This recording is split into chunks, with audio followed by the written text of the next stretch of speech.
नमस्कार दोस्तों। साल 2020-21 में 16,050 करोड़ रुपए लोगों ने इन्वेस्ट किए आरबीआई सोवरेन गोल्ड बॉन्ड में। ज़्यादा रिटर्न, ज़्यादा फायदा हो रहा है लोगों को आरबीआई सोवरेन गोल्ड बॉन्ड में।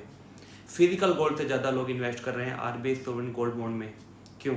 इन सब सवालों का जवाब मिलेगा आपको इस वीडियो में और समझेंगे बहुत ही इंटरेस्टिंग वे में। चलिए वीडियो शुरू करते हैं। सबसे पहले हम आरबीआई सोवरेन गोल्ड बॉन्ड को समझ लेते हैं। ये गोल्ड बॉन्ड्स आरबीआई इशू करती है गवर्नमेंट ऑफ इंडिया के बिहाफ पे। समय समय पर आरबीआई नई नई सीरीज निकाल के ये बॉन्ड इशू करती रहती है। इसकी जानकारी हमें आरबीआई या किसी भी बैंक की वेबसाइट से मिल जाती है। आप अप्लाई करते हो, फॉर्म भरते हो, पेमेंट करते हो और आपको गोल्ड बॉन्ड की अलॉटमेंट हो जाती है। ज़्यादा एप्लीकेशन आएंगी तब भी आपको अलॉटमेंट होएगी। अलॉटमेंट होते ही आपको एक सर्टिफिकेट मिल जाएगा। अप्लाई करने के लिए आप अपने बैंक, पोस्ट ऑफिस या एजेंट को संपर्क कर सकते हैं। आप ये बॉन्ड्स ऑनलाइन और ऑफलाइन दोनों ही तरीक़ों से ले सकते हो। अगर ऑनलाइन लेते हो तो आपको 50 रुपये पर ग्राम सस्ता पड़ता है। आप इन गोल्ड बॉन्ड्स को डीमैट फॉर्म में भी रख सकते हो, बस आपको अप्लाई करते हुए मेंशन करना होता है। आप 1 ग्राम से लेकर 4 किलो तक सोना परचेज कर सकते हो। अब हम आरबीआई सोवरेन गोल्ड बॉन्ड को समझ चुके हैं।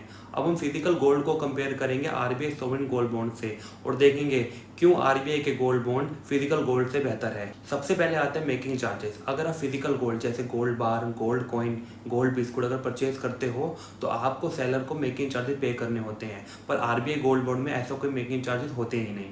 सेकेंड पॉइंट आता है प्योरिटी का। फिजिकल गोल्ड को परचेज करते हुए, फिजिकल गोल्ड को सेल करते हुए हमारे साथ प्योरिटी का इशू आ सकता है, पॉलिशिंग का इशू आ सकता है, हमारे साथ धोखा भी हो सकता है। पर आरबीआई के गोल्ड बॉन्ड में ऐसी कोई बात ही नहीं है। ये हमें 999 प्योरिटी मतलब 24 कैरेट पर अलॉट होते हैं। थर्ड पॉइंट आता है स्टोरेज का।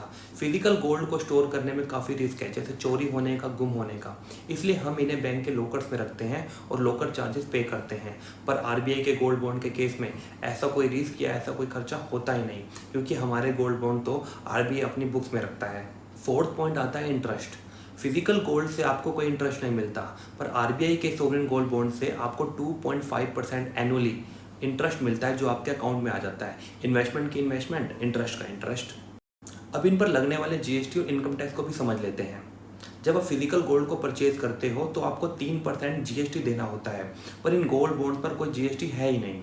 जब आप फिजिकल गोल्ड को सेल करते हो और आपको जो फ़ायदा होता है तो आपको इस फ़ायदे पर कैपिटल गेन टैक्स देना होता है, पर इन बॉन्ड पर ऐसा कोई टैक्स ही नहीं है। ये कैपिटल गेन टैक्स फ्री है। हाँ, जो आपको इंटरेस्ट मिल रहा है वो टैक्सेबल है। अब कुछ और पॉइंट भी समझ लेते हैं। फिजिकल गोल्ड को आप कभी भी सेल आउट कर सकते हो, पर आरबीआई गोल्ड बॉन्ड्स का मैच्योरिटी पीरियड 8 साल का है। अगर आप 8 साल से पहले भी इनको रिडीम करना चाहो तो 5 साल के बाद कर सकते हो, पर अगर आप 5 साल से भी पहले करना चाहो तो आप इनको डीमैट फॉर्म में रखो और अच्छी वैल्यू मिलते ही ट्रेड कर लो। मैच्योरिटी पर जो आपकी वैल्यू होगी वो आपके बैंक अकाउंट में आ जाएगी। आपको अलग से कुछ नहीं करना। अगर आप इन गोल्ड बॉन्ड्स को ट्रांसफ़र करना चाहो, गिफ्ट करना चाहो तो वो भी आप कर सकते हो।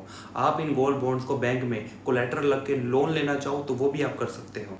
तो देखा दोस्तों, इतने सारे फ़ायदे हैं आरबीआई सोवरेन गोल्ड बॉन्ड के। अब आपको समझ आ गया होगा कि क्यों लोग इतना पैसा लगा रहे हैं आरबीआई सोवरेन गोल्ड बॉन्ड में, क्यों फिजिकल गोल्ड से बहुत ज़्यादा बेहतर है आरबीआई सोवरेन गोल्ड बॉन्ड। तो दोस्तों, अब आप इन आरबीआई गोल्ड बॉन्ड्स के बारे में अपनी फैमिली को भी समझाएं, फ्रेंड्स को भी समझाएं, उनको ये वीडियो शेयर करें। और अगर आपको ये वीडियो अच्छी लगी है तो लाइक किए बिना मत जाना, और ऐसी ही सेविंग और इन्वेस्टमेंट टिप्स के लिए मेरे चैनल को सब्सक्राइब भी करें। Thank for watching. जल्दी मिलते हैं एक नई वीडियो के साथ।